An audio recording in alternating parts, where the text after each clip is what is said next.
Full Moon Features. This company has an extremely unique array of commendable work that has been put to film from exceptional movie makers like Stuart Gordon's 1995 horror movie Castle Freak, to the cult classics like David Schmoller's Puppet Master, which became so cherished by fans of the horror genre that it spawned an array of sequels. Full Moon also had visions of tapping into less serious and more comedic horror, like Gingerdead Man. Not only is he a ginger man, he's also ginger.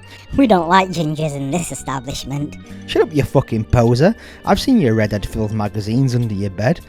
Alright, it's a guilty pleasure. Whatever, you wanker. You may want to wash your socks or use the toilet paper, you dirty sod. Oh dear. Back to it. Full Moon also gifted us with comedic movies like the Evil Bong franchise. Full Moon's Gingerdead Man very loosely follows Child's Play. Psycho gets killed and gets passed on to a gingerbread man and becomes a psycho biscuit.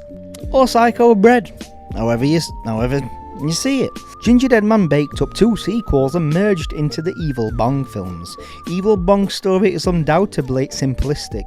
Stoners come across an Evil Bong, not the way JJ comes across red-headed magazines and into socks though, but comes across an Evil Bong due to it being mailed to them. Both movies suit each other's comedic nature and tone, but how did the Gingerdead Man movies merge into the Evil Bong franchise? They screwed?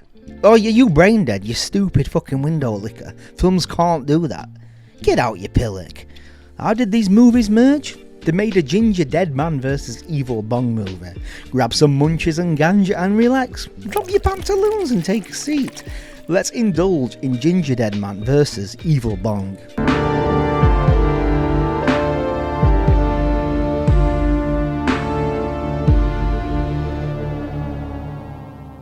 Well, screw me sideways and call me daddy. This movie's got a 5-star review, and it's only just begun. I want to put my face into them and go, whoa, this is going to be fun to edit.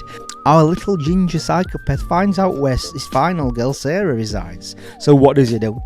He's already in a date sandwich. Instead of staying at the beach with these 3 cheekies on legs, he decides that it would be a bright idea to leave and seek revenge due to past events. Like stated earlier, this ginger biscuit is an idiot sandwich. It's simply an idiot sandwich. He's surrounded by women with their rats out, and he's just not interested. Larnell from previous Evil Bong movies now has his own special plant store. We then get a quick recap of previous Evil Bong movies so that the new viewers can get up to date with Larnell's past events with this bitch of a bong. We then cut back to Larnell at his store, where one of his employees is hitting on his missus. Hey baby, why don't you go out with a real man? Once you go small, you're never gonna go tall. After all the events that Larnell's been through with Eva, the bong, we find out that Larnell decided to keep her. Larnell is half-baked. When he came out of the oven, he needed to be put back in for another 5 to 10 minutes. Larnell very clearly has the intellect of a fucking potato. This is where dastardly bastard Rabbit from previous Evil Bong films comes into the fine establishment. This is where it gets meta. He tries to sell Larnell Evil Bong merchandise and Larnell turns Rabbit down, but Rabbit's a little peckish and starts scoffing down a gingerbread man. While eating the gingerbread man, Rabbit acts like he's spaffing into his pantaloons, so Larnell simply asks where he bought it from, then heads out to track the store down as he has the munchies. Fun facts: on June 12th, 2018, a Gingerdead Man meets Evil Bong comic was released, where both icons got into a real fight, eventually becoming kaijus and battling to the death. I won't spoil who wins though. It's a fucking good read and you should buy it. I feel like this is what they wanted to do with the movie but didn't quite have the budget for it, so they did this instead. Let's talk about the film for a second. Even though this movie appears to be a dumb son of a bitch on the surface, it has heaps of intellects to feast upon. But on the surface, there's not a lot to sink your teeth into. It isn't a full action film or hits you with intense scenes. It's a low budget movie. And when I delve into low budget flicks, I find out that a lot of them have plenty of scores and scripts written that are visibly written for a larger budget. To me, this is a sledgehammer to the testicles, as films that usually try to look and sound larger than the budget actually is, flops down like a tallywhacker that needs Viagra. It feels forced, and whenever things feel forced, it gets messy real fast. And not only damages the look and tone of the movie, it damages your bank account, so you're throwing your cash in the trash. With Gingerdead Man vs Evil Bong, it does quite the opposite. It realises its limitations and leans into it. It's taken the blue pill and takes you to Happy Town. This is exactly what cheap trash cinema should be. There's nothing to overthink. You've thrown your cash in the trash. With Gingerdead Man vs Evil Bong, it does quite the opposite. It realises its limitations and leans into it. It's taken the blue pill and take you to Happy Town, my friend. This is exactly what cheap trash cinema should be. There's nothing to overthink. With a ton of low budget movies, they're difficult to get through due to them trying to be bigger than they actually are. But with Gingerdead Man vs Evil Bong, you get a well written movie that I find is a pleasure to watch due to the back and forth conversations between the characters. It's simply fun back and forth banter that you'd have with your friends. So for moi, it's enjoyable due to it being a relatable concept. Here's a fact. This isn't a fun fact though. Gingerdead Man, when in his human form, was played by fucking Looney Tune Gary Busey. Just like Gingerdead Man, Gary is a sick motherfucker. He's been in trouble for a number of offences towards women, just like Gingerdead Man. Maybe Gary Busey will go to prison and die while he's there, then have his ashes placed into gingerbread and become the real life character that he portrayed on screen. Back to the movie. If you're in a cult, you'll know that I adore sleaze and vulgarity in my movies. This is where it hits the G spot in the arsehole laughing scale. Just before my boy Larnell heads out to the bakery, we're introduced to what level of comedy this is going for. And it's sleaze. Sleaze. Like this here, you can see that Gary Busey here most likely comes to the store regularly so he can play with his push pop. It's the lowest form of humour. It's in bad taste and it's heavily frowned upon, which makes the jokes all the more funnier, especially when Bill Cosby gets chased off. Even though on the surface it seems like an incredibly dumb throwaway joke, it's actually pretty good because it tells you that our final girl of the story is a hard ass and takes poopy poop from nobody, especially no man. Who is the final girl of the story? Our final girl Sara is from the Gingerdead Man franchise. She's the one that our killer Biscuit couldn't kill. Sara previously defeated him and our ginger little psychopath wants good old-fashioned revenge. Larnell from the Evil Bong franchise meets Sara from the Gingerbread Man movies. Sara works at a local bakery and Larnell loves the idea of cross-promotion as she could provide the munchies while Larnell provides the green. Sara wants nothing to do with it as she's not a big fan of the kush. She wants nothing to do with his store of herbs, but Larnell eventually persuades her when Sara visits the store and sees that it's a respectable, fine establishment and a good place of business. Each franchise has its fuck-ups, right? Let's talk about Rabbit. Rabbit is an old pervert that can never resist the finer things in life. This is how Evie comes back into the fold. Rabbit's told to watch the store by Larnell. Rabbit, being Rabbit, finds Evie and inhales some kush as he loves to indulge in kush and fine-ass titties. Just like our patrons Kevin, Heather STB Clemens Lake, Gory B Movie, Short Story Slam and High Ground Cantina. So what does Evie do? What are her powers? What makes her what she is? Evie feeds from whoever takes a smoke from her. And when you do, you enter a world which provides you with every fantasy that you can imagine. If you enjoy having your tuckush slapped by a dead fish, then that's what thou shalt receive. Speaking of tuckush, it's Winnebago-mageddon, but we get 0 dongs. We need equal opportunity nudity, bro. Get a wider audience, drop the dong, and more people will want to see your movie. Here's a fun fact. There's fuck all when it comes to facts on this film, so let's get back to it. Guess I'll go fuck myself. It's that time of the episode again. Let's check out what the wonderful narcissistic world of Twitter says about the Gingerdead Man vs Evil Bong. Guess what? I typed in Gingerdead Man vs Evil Bong and it's a fucking ghost town. In fact, the only tweet that popped up was mine. Looks like I'm all alone on Twitter. Since there's no tweets to check out this spooky season, this is what I'm gonna do instead. Let's take a break as I'll tell you a spooky story. It's true. This is true. It's disgusting. I'll tell you a real life one. This is a ghost story that I found on Reddit. This is a real life story of a man that claims he wanted to test if you could get so high that you could have intercourse with a shadow person. Since the theme of this is bongs anyways, I'm just gonna do this. He claims that he did it for science. This is a long story, so I'll make it short. He's actually recorded it and put his findings online. It's amazing. Right, the date is 8/19/2014. His gender is male. Here's his report of the testing phase. Objective: attempt to engage in romantic and or sexual contact with a shadow person. For science. It's highlighted for science. For this test, a female or similar entity would be preferred. This is insane. I apologise, I read the wrong part. I'll read this part out. So he got high and this is what he wrote. He's got to engage in romantic or sexual contact with a shadow person. At first, the shadow person is not responsive to communication, including commands. After approximately 5 minutes, the shadow person starts to respond to simple questions and its ability to reply improves over time. Eventually, the shadow person is able to hold a basic conversation and accept basic commands. This inclination of behaviour akin to higher cognitive functioning is particularly intriguing and warrants greater research at a future time. It's fucking nuts. The subject has features typically appropriate for the average human female. Somewhat long hair. Average memory-sized visible genitals equivalent to a vagina. The subject does not wear any clothing, well of course, and seems a relatively opaque dark greyish colour with a minuscule amount of transparency. There's other stuff in between where he writes what commands he's asked, but I'm going to skip that and get to the funny parts. I now kneel down on one knee, and with my index finger and middle finger I attempt to manually penetrate its orifice, resembling with near perfection a vaginal opening.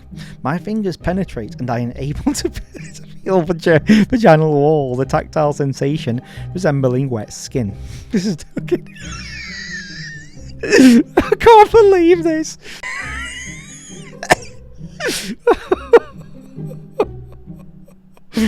Oh dear me, this is fucking awful. Anyway, the shadow person makes a vaguely sexual noise upon stimulation. Then I remove my fingers, attempt to perform more things on this sexual subject. There is no taste, and then it does not seem to produce any lubricant juices. Ugh, that's just disgusting. Upon entrance of my tongue, it makes a much more sexual noise than before and proceeds to lay its hand upon my shoulder, as if to encourage me to continue. This guy's high as a fucking kite. I do not oblige. I then proceed to remove my tongue from its orifice and stand up. Next I begin phase 2 of testing. This guy's so fucking drugged up. It's unreal. For the rest of the experiment report, I will have to work by what my assistant had recorded. Yeah, mate, that's because you're high as fuck. You don't know what you're doing. My assistant apparently seems like he would be very great authoring adult books, judging from the verbose and romantic descriptions. However, for your sake, I will attempt to water it down as much as possible. You're greatly welcome. This is real. This happened. I succeeded in vaginal intercourse with the shadow person. Coitus stays strictly in the missionary position. According to my assistant, all that he saw was me violently dry up in the bed while grasping the pillows. After proceeded ejaculation, and of course, the semen went onto the bedding. My assistant informed me that I then rolled over facing the ceiling and proceeded to light an imagined cigarette. So he thought he was fucking a shadow person, but in reality he was just triumphing pillows. Dear me. I then spent 35 minutes whispering sweet nothings, presumably into the ear of my shadowy lover. After this, I passed out. Dear me. It's insane. This is what he wrote before he did the act. Carried out in dark room. No light or electricity. Doors and windows locked. Anything sharp or dangerous removed. Assistant has handheld battery-powered illumination device and journal with 2 black ink fountain pens. Assistant was given strict instructions not to interfere unless absolutely necessary. To paraphrase my condition and or actions during my experiment into said journal, and to administer the antidote and or required medicines if an emergency should occur. No emergency happened, mate. You just got stoned and fucked a pillow. Oh dear me. That's your spooky story for this Halloween season. Well, let's get back to it. So how do these low-budget horror icons meet? It's pretty straightforward. Larnell has Evie at his store. As in previous movies, Larnell never killed her. In this one, she's tied up and locked away in a locker in his office. This little ginger bastard wants revenge and goes after Sarah. But as he was going to murderize her, she went off to Larnell's store. So he follows. When Larnell finally gets back to the store, he's told that Rabbit has a smoke of Ebit in the most stoner way possible. Dude! There's a wicked bitch in the office, and that stupid dude smoked off the bitch, and now the dude is gone, dude! Why didn't you say something, Lindsay Brohan? Larnell knows Eby's loose, and Rabbit's fucked up. Larnell's figuring out what to do. He has to bail Rabbit out. While this is happening, my boy's enjoying some bud when this evil ginger little fucker appears and unsubscribes him from life. This is when the showdown of showdowns happens. Eby and Gingerdead Man have a conversation. Yeah, no epic fight, they just have a nice little fucking chat. I will admit it though, it's pretty funny. It's a pretty funny back and forth due to the banter they both have. Eby tempts Gingerdead Man in for a smoke by telling him that she has the power to make him human again. But Ginger D's bloodlust reigns supreme as he says this. Just one is all it takes. That sounds great, lady, but I'll save the victory high for later. I got some unfinished shit to attend to first. This is when the low budget action kicks in. Here's Gingy. We are goners if he gets through that door, dude. Yeah, we get the reference. Sara and Larnell takes a smoke of Eby in order to enter her and attempt to rescue that bastard Rabbit. This is where Ginger has no choice but to take a smoke of Eby so he can follow Sara in order to take that bitch out. By this time, Ginger's already lost the battle, as he's now trapped inside Eby's world. This is where we get a cameo from Evil Bong 2's King Bong. King Bong's Poontang tribe sends Ginger to Pastry Court, so he can face judgment for being a bad influence in the pastry community. How does Ginger D plead? I'm innocent, I tell ya. I'm a little crimped around the edges, so fucking what? But what do the pastry judges think? Guilty, man. Guilty of being a hoe. Fucking guilty. Guilty. Ginger D uses his charm though, and talks his way out of it. I didn't choose to be this way. Life chose me. That bitch made me what I am. I promise I'll never do anything bad again. Meanwhile, Larnell and Sara find Rabbit, but Rabbit, being Rabbit, doesn't want to leave. He's having the time of his life, smoking buds and getting laid. Why would he want to leave? Eby then brings Larnell and Sara back to the real world. Due to Rabbit wanting to hang out, seems like he's got some brains. Oh, lovely, lovely. Larnell and Sara back to the real world, leaving Rabbit and the Gingerdead Man still inside. Rabbit shows Ginger what he could indulge in while living inside Eby, and he likes what he sees. Tits. He sees tits and decides to stay. That's the end of the movie. It just ends all of a sudden. Who wins the fight? There's no physical fight. All they do is have a war of words. Eby needs people in her world of fantasies as she gets stronger from it, and Ginger D does stay there, so I'm giving the win to Eby. Final thoughts. Gingerdead Man vs Evil Bong for me is low budget done right. These low budget horror icons are restricted to what they can do, as Eby can't move and they don't have the finances to have them physically fight like in the Gingerdead Man meets Evil Bong comic book. So they intelligently have Eby and Ginger D meet through each other's final girl and final guy. They don't have any issues with each other at all. Ginger simply follows Sara into Eby and Ginger decides to stay as he gets all the weed and melons that he desires. None of them have a grudge against each other. It's simply written to be a fun movie. It's a fucking killer bong and an evil Gingerdead Man for fuck's sake.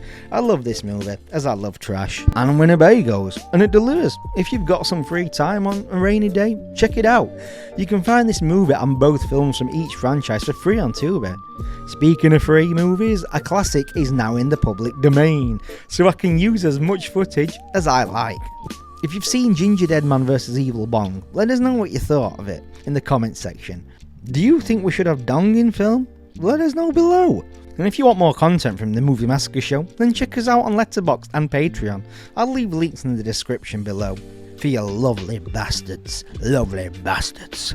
I just want to give a quick shout out to our patrons, Kevin, Heather STB Clemens Lay, Gory B Movie, Horror Addicts, Short Story Slam and High Ground Cantina. You're all fucking badass off the wall motherfuckers.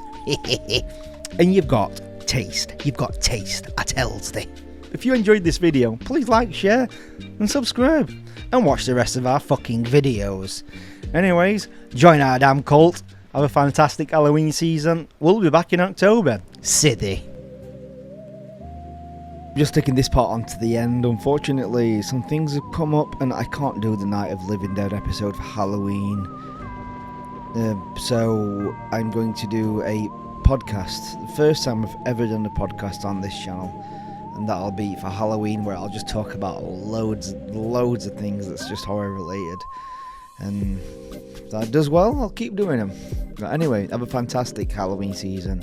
And I'll see you soon. Sidney.